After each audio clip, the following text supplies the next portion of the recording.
Hey guys, Cameron here with Emerson Property Management. Every week I bring you tools, tactics, strategies, lessons I've learned, things that have helped me build up a sizable rental portfolio in about 2 years now, manage that portfolio. Today, guys, I want to talk about the market, what's going on right now. As we record this is the end of August, early September time. I want this to go out to all our owners first, and then obviously we're going to share it with everybody. So this might be a week or so behind for y'all, but it's still going to be pertinent. So obviously the Fed's been raising interest rates here over the past summer, and we've seen rent prices, at least in Houston. I'm going to specifically talk about the Houston market. We've seen rent prices go up double-digit growth. So we saw that huge run up in asset prices with housing prices, in the high teens, 18, 19, 20% in a lot of markets. And rents were single digits. And then now rents that these renewals are coming up, people are bumping up rents. And now you're seeing double-digit growth with rents. So you're seeing 10, 12, 14% year-over-year rent growth for some of these areas. But I want to tell you something. I want this to come out. Like I said, that's why we're kind of doing this more immediate, is we're seeing vacancies getting extended. So we're seeing timelines to rent properties start to grow. Before all this started happening, we were leasing properties in about 3 weeks during the summer and spring months. And then the winter, it was taking about 4 weeks. So it was about 21 days, May to September and August time. And then from September, October to January, February, it was taking about 28 days. So now though, we're seeing, especially our higher price units, we're seeing us have to come down from what we have the property listed at. We're having to drop rents a little bit. So what that tells me, now, let me back up here. We have a portfolio of about 100 properties across Greater Houston. And some of these are in, we have $3,000 a month rentals in great, fantastic areas closer to town. And then we have some that are, more blue collar outside of town within an hour of downtown. We have duplexes, triplexes, quads. We have it kind of a swath all over the city. So we have seen from what our rentals are telling us that 1,500 mark is still extremely attractive. If you guys have a great house and it's taken care of and clean, that $1,500, $1,600, $1,700 mark, people are renting those very, very quickly. So those are still very attractive. Stuff that's renting $1,500, $1,600 now was probably renting at $1,200 or $1,300 before. But still people can afford that $1,500, $1,600, $1,700 mark. It's when we start seeing this shift over in the 2,000 and above, that 2,000 to 3,000 mark, where we start seeing rents starting to come back down. Now, why is that? Well, my theory, don't take this as fact, do your own research, but my theory is that when we've been running CMAs for the past, 180 days, we've seen this huge run up. So we're pulling this snapshot in time of this run up in prices. And that, again, things are getting in the 12, 13, 14% increase. So, something I was renting at $2,000 a month this year, or something that was renting about $2,000 a month last year, is now renting at almost $2,200 a month this year. So there's a big increase there. And that might not seem like a lot to y'all, but $200 a month to bottom line cash flow is quite a bit. There is a substantial increase there. And for people who maybe are on borderline of trying to afford that, they get priced out because our process is 3 times monthly rent. So what does that tell us? What are we doing? How are we adjusting that? So we're seeing this run up. We're having to start drop prices, especially in this $2,000 to $3,000 a month range. What we're doing now is we're looking at an extended period of time of what things were renting for before, not just in the last few 3, 4, 5, 6 months. We're looking at what stuff is rented for last year and maybe even extending that out past 360 days. So usually they tell you 180 days is what we pull comps at. We're extending that to 360, so our averages are a little bit lower. We're also getting pretty aggressive with the price drop. So, for our owners that say, wow, man, you're going to increase my rent $300 a month.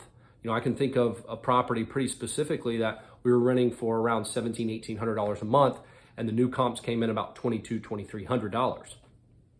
Property sat for a couple weeks with very little activity. We had to drop. We're now at about $2,000 a month, which is still a couple $100 a month more than what the owner was getting before, but it still stings because you thought you were going to get $2,200-$2,300.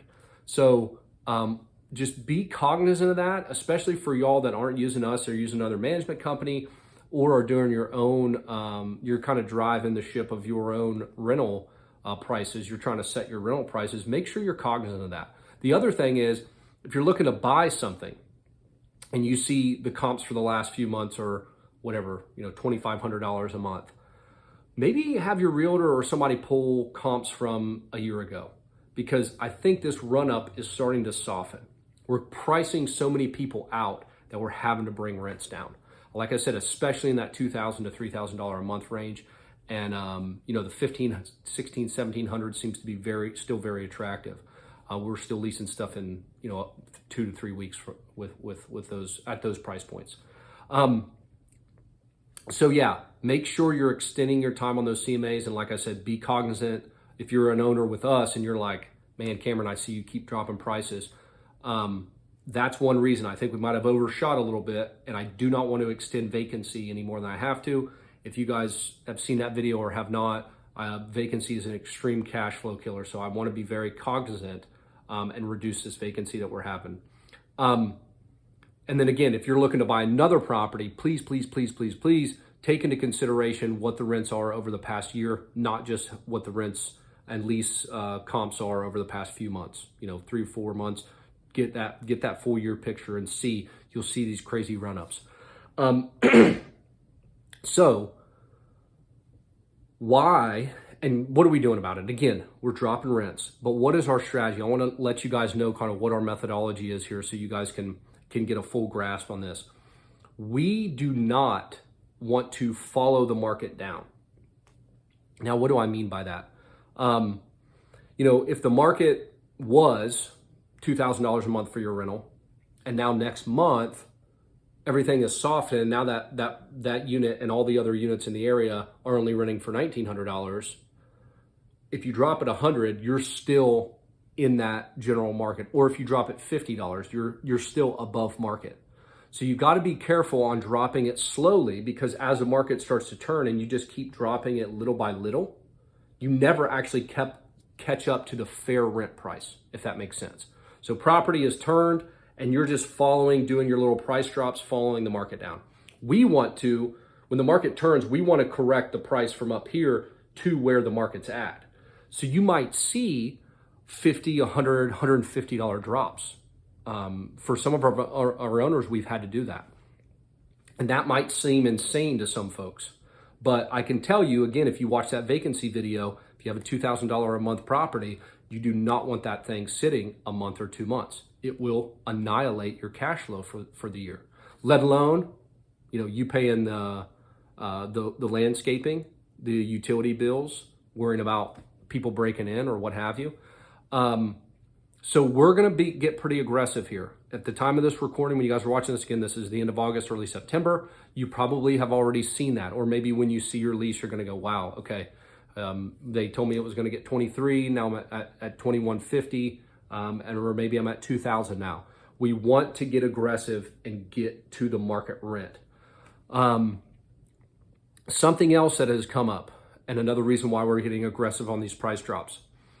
The prices have gone up substantially, but there have also been several people who are holding on to their properties because they have a 2 and 3% mortgage. We have several owners that have been relocated and they're keeping their residence in Houston, and they want to rent it out for 2, 3, 4, 5 years and then maybe sell it later on down the line or move back into it.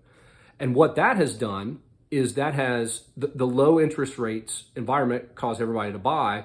But now that the interest rates have come up, people don't want to sell that house and move into a different one because they're going to have to pay that increase in cost. And again, I've got another video on the increase in your mortgage payment from 2021 to 2022 for Houston. That number will blow you away on what it was. I won't spoil it for you. Go watch that video. So there has been a lot of supply is the bottom line. We've had a lot of people holding on to their mortgages, wanting to rent it out. They buy another place, but they're renting there out. So we have seen a lot of supply for rentals. Again, people do not want to sell these. So you might still see prices creep up a little bit or kind of stagnate for buying and selling. But as far as renting, there has been a flood of rental activity. And if you don't believe me, get on HAR, Houston Association of Realtors, get on Zillow, get on realtor.com, punch in your address, and just do a quick search around you.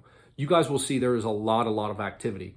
So we don't want to, again, with the whole market, and there's a bunch of these options available for tenants, we don't want to all drop at the same time. $25, $50, blah, blah. We want to get ahead of those drops. So all these people up here are still listed at $2,000 a month. Their realtors and agents are telling them, oh, just hold on, it'll be fine, you'll get that. Well, this group drops. Well, now if you're a tenant looking at properties in the area and rentals, which one are you going to go with? Are you going to go with the same properties that are $100 more a month or the properties that are $100 less? Now, again, you might have a good reason or a solid reason to hold on for a minute. Maybe you just had an application fall out or something. But I just want to make that very aware and communicate that with y'all that we're seeing a lot of inventory come online, as in a lot of leases and a lot of active leases. And I do not want to follow the market down. I want to get ahead of that because we're going into the fall season. So kids have moved, people are in school. I said kids have moved. Families have moved because their kids are going back in school at the end of August, early September. So people want to be in place. So always a popular rent time and sale time is between May and August. So we do not want to stagnate through September, October, and then get caught with our pants down with a bunch of properties sitting here vacant October, November timeframe comes. So I hope this was helpful. I hope this, guys, gives you all some insight on what's going on. I have a feeling this video may still be going into September, October. Who knows with the Fed, would they change interest rates on what can happen? But I think this is still going to be pertinent here for a few months. But I do want to just let everybody know this is our strategy. And if you're an individual investor that is managing their own property, I would advise you get ahead of the price drops. Do not get caught holding the bag with a bunch of other properties around you that are active and just sitting there. I can tell you with absolute certainty that it'll be better to lose $50 or $100 a month in rent than hold that property 2 or 3 months. Again, the math just doesn't work out.